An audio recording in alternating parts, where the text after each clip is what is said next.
Hari Om, Hari Om, Hari Om, Avignamastu. Hail to the Mother of all. This is a modest attempt in order to bring to the public some of the basic philosophical tenets which have been proposed and enunciated by the Mother of all. This person, who was hailed to be Mother of all, was physically named Brahmandam Anasuya Devi, and she was born on the 28th of March of 1973 on Wednesday in the star Ashlesha in the lunar sign Cancer and in the ascendant of Scorpio. She was belonging to a Brahmin community, and she got wedded in 1936, and she was staying at Jillellamudiamma from 1941, 17th of April, and then from the date onwards many people have visited her, and she has become almost a deity. And the logic in her approach is, she is very much subtle, specific, synchronistic, and at the same time she is analogistic. She has identified the entire universe and the body, the living and the paraphysical situations into a single unit, and she had tried to provide a very beautiful picture of the philosophy which has not been attempted to by anybody hitherto. Actually, when we want to provide the philosophy of the Mother, the immediate question comes, why a new philosophy? There are already many philosophies suggested by the Buddha, Mahavira, Adi Shankara. In the same way, so many philosophies are there in the Indian subcontinent. In such a situation, what is the need again for a new philosophy? The need is that her philosophy is contemporary. This is the most important point which we should not forget, because many of the philosophies which we are reading, they are almost 20 centuries earlier or 10 centuries earlier at the most. In such a situation, they are not suitable to mold our life, mend our life, bend our thinking, and make our personality befit physically, secularly, psychologically, and spiritually also. In order to have a spiritual guidance, a requirement of Jivat Guru is said to be very important. Jivat Guru means a living Guru. A living Guru knows the problems of the contemporary life, and he will be suggesting the proper guidance in a proper method to the individuals who approach him for a proper guidance and proper method of training. This entire system is called in two important words. One is called as initiating to the realization of the ultimate truth, and secondly, practicing a concept or a medium wherein this entire body can become a empowered identity in order to receive the ultimate spiritual references. So, in such a situation, what is most important here is the Mother's approach is very much contemporary. She is social, she is religious, she is allegoric, and at the same time she is atheistic also. She is more pragmatic. Her approach to life is pragmatic, and she is spiritually oriented, and that is why the philosophy of the Mother can be named as pragmatic spiritualism. This is not Advaita, this is not qualified monism or Visishtadvaita, or this is not Dvaitadvaita or Bhavadvaita. This is totally different. This is suitable to the 21st century very much, because the Mother had survived up to 1985, June 12th, wherein we can feel some of the people who have physically seen her. And this particular method of approach to her philosophy is based on her own autobiography dictated by the Mother. It is called as Amma Jivita Mahadadhi. It is the basic book on which the entire philosophy of the mother is studied. The question here is, it is published in 2004, it was dictated in 1964, it was published in 2004 and now republished in 2018, and I am following the 2018 edition, which is known as Matrishri Jeevitam Mahadadhi, and trying to provide you the ultimate picture of the truth and the problems of realization, how an individual will be facing. Here the question is, any philosophy speaks about the truth. What is the truth? How to identify the truth? The truth and knowledge are one and the same. All knowledge is not truth, but all truth is the knowledge. So as a result, what is the truth? What is the knowledge? The basic question which everybody has to face in dealing with the philosophy of any person, maybe Aristotle, or maybe Socrates, or maybe Guru Nanak, or Ramakrishna Paramahamsa, or somebody people, anybody, that particular philosophy will be folding about the truth and the knowledge. Knowledge is the tanmatra jnana. It is the reception of the quality of the elements, which is the micro concept, which are said to be the pressure, the touch, the sound, the taste, the smell, and the alike. So these are all spoken into the 5 tanmatras, Shabda, Sparsha, Rupa, Rasa, Gandha, and these are the promoters of knowledge. They are received through the sense organs, but the truth is beyond the senses. So here the mother has established a bipolar approach. One is the metaphysical concept and another is the functional concept. The functional concept is terrestrial, it is geospherical, it is biomagnetic, and it is biomechanical oriented. On the other hand, she has identified another dimension wherein which is transcendental, transsensory, metaphysical, and all pervading. The entire situation is identified between these two zones, the metaphysical zone and the biophysical zone. This biophysical zone is influenced by the atmospheric forces, geospheric forces, biomagnetic forces, and is functioning through the biomechanism or biological mechanism, and it is controlled by the circulation of the air, the circulation of the blood, the circulation of the heat, the circulation of the biomagnetism, the circulation of the life force, and it is controlled through a frequency of the circulations. So that frequency and pressure create a equilibrium between the mass, energy, and space. This is the ultimate approach. So when there is equilibrium between the mass, energy, and space, then the truth is unveiled. How to achieve that equilibrium? That is the basic question. Because any philosophy, if we refer to a particular previous philosophers, they go for the concept of realization.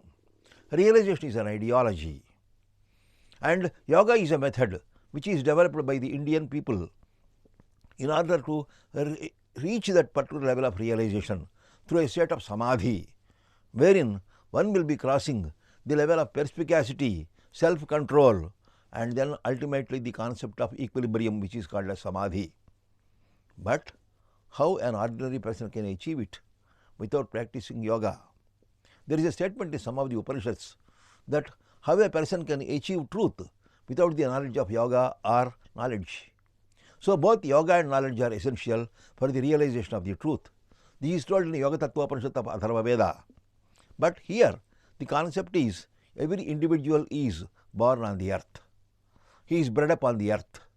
He is feeling the revelations of the earth. He is feeling the vibrations of the forces of the earth. He is feeling the impact of the astral forces. And at the same time he is trying to identify himself with the psychosomatic identities, and then he wants to transcend them. This is all entirely a very critical speculation, wherein the functioning starts from the earth to the heaven or earth to the sky. Let us not use the word heaven, let us use the word sky. We are seeing two things, one is the earth and another is the sky. Sky is represented by the sun, the earth is represented by the man. The entire relationship is between the sky and the man, or sky and the earth. So, sun and the man, sun and the earth. In such a situation, how to identify this entire philosophical system? The body is truth, the earth is truth, the living is truth, the suffering is truth, the pain is truth. At the same time, the realized concept is also truth. So, how to distinguish these two varieties of truths? The lower level is knowledge, the higher level is the truth. So, which is biophysical, which is biochemical, which is biomagnetic, which is geophysical, which is atmospherical, which is astrophysically controlled? It is all knowledge. And which is transcendental is called as the truth. So, man has to travel from the body to the knowledge, knowledge to the thought, thought to the consciousness, consciousness to the truth. This is the ultimate journey. In such a situation, how we have to understand the philosophy of Amma? Here I am using the word, Telugu word Amma, to refer the mother of all, that is Brahmanam Anasuya Devi, who never declared herself as an incarnation. He never declared herself as a guru. He never declared herself as a prophet. She is not an incarnation. She is not representing any divine personality. She is not a prophet. She is not giving any sermons, or she is not making any bodha or teaching to the students. And she is not a guru, and she is not initiating every person to a particular realization process, because the very birth itself is the realization. The very mind or intellect itself is the guru for every individual. There is a soul. The mother has also accepted the concept of soul. The soul is all pervading. It is integral identity. So, that integral identity leads the individual from the path of the body to the thought, thought to the consciousness, consciousness to the truth, truth to the ultimate. So, there are two important things, the metaphysical factors and the biophysical factors. So, mother has very beautifully depicted the role of each factor in her life. When we generally understand philosophy, the mother has provided a trio, 3 words. One is what is called as imperceptible consciousness. Secondly, dynamic consciousness. Thirdly, functional consciousness. The imperceptible consciousness means there is consciousness, but you cannot identify it. It is subtlety. It is a cosmic truth. It is beyond the black holes. It is beyond the galaxies. It is beyond the solar families. And she named it as Marugu in Telugu language. Marugu means which is not seen, which is not unveiled, and that is why it is a latent, subtle, cosmic secret, and that is why it is called as imperceptible consciousness. When that particular imperceptible consciousness has been unveiled, first there was a kinematic powering. That kinematic powering led for the evolution of the energy. That energy is the dynamic energy. It is called Asalu or Shakti. This dynamic energy is having some qualities. It is all pervasive. It is all integrating. It is all functional. It is making us to think, making us to act, making us to react, making us to refract, making us to resist. All these things are the activities of that particular thing only. But when it is time bound and action bound, it is functional consciousness. And that is why 3 stages of consciousness have been proposed by Amma. One is the imperceptible consciousness called as Marugu. The second is the dynamic consciousness called as Asalu. The third one is the functional consciousness called as Karuna. These 3 occupy the entire system of Amma's philosophy as the nucleus. As I have previously just now told, there is an interrelationship between the mass, energy and space. There must be an interrelationship between the functional consciousness, the dynamic consciousness and imperceptible consciousness. The consciousness is the ultimate truth, and the consciousness of the body or the biological consciousness or the awareness of the physical things is simply knowledge. Beyond the transcendental level, we can identify what is called as the truth. So, the journey is from the knowledge to the truth. The journey is from the earth to the sun. The journey is from the body to the sky. In such a situation, the entire human body is having different varieties of energy centers. In the same way, the atmosphere and the geosphere and the hydrosphere, etc., they are all having functionality in the energy. When we try to identify the functional identity of these particular energy systems, then it is easy to practice the journey from knowledge to truth.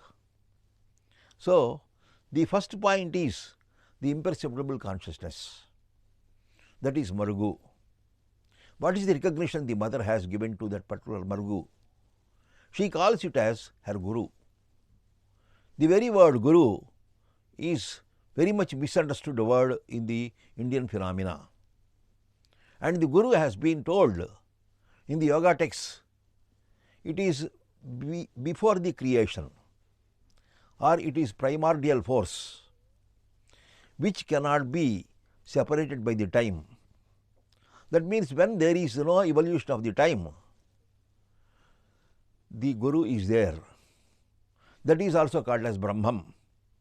That is also called as Vidhi by Amma. That is also called as Paramatma. So, that is also called as Chaitanya. So, these are all the names given to a particular thing which is a primordial imperceptible consciousness. That primordial imperceptible consciousness, when it is having a self-surrounding pressure force and self-surrounding suppressive pressure force through the kinematic quivering, then it becomes the dynamic energy or the dynamic consciousness. The dynamic consciousness is the root cause for the entire energy. All the five elements, sky, air, fire, water, earth, have emanated from that particular dynamic consciousness. It is called as Prakriti in the Sankhya terms. It is called as Maya in Vedantic terms. It is called as Samadhi in the yoga terminology. So, all these are one and the same. They are simply synonyms. A same thing is referred in different terms indifferently. In the same way, the concept of Prakriti, the concept of Samadhi, the concept of Maya, they are all one and the same. And the Prakriti is considered to be the 23rd Tattva, 24th Tattva, and the 25th is called as Purusha.